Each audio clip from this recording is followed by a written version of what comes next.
Imagine this. You're in the heart of the Chernobyl disaster zone. The air itself feels heavy, charged with an invisible enemy. You're a firefighter, running on pure adrenaline, fighting a blaze unlike any other.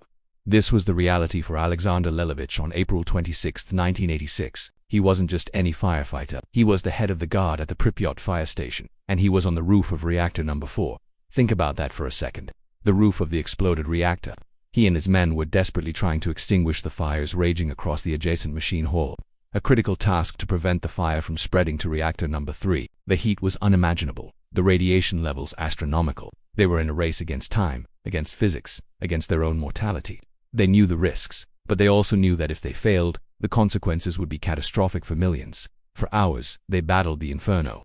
Water turned to steam before it even hit the glowing graphite. Boots melted into the tar of the roof. Every breath was a gamble. Lelevich was right there with his team, leading from the front, sharing the same deadly exposure. They were making progress, pushing back the flames inch by agonizing inch, when a voice crackled to life over the radio. It was a direct order from their commander, Leonid Telyatnikov. The order was simple, direct, and completely unexpected. Everyone off the roof. Retreat. Imagine the confusion, the disbelief. Retreat. They were in the middle of the fight of their lives. To stop now felt like a betrayal of their duty, a surrender. But an order was an order. Exhausted, irradiated, and utterly spent, Lelevich and his men began their descent.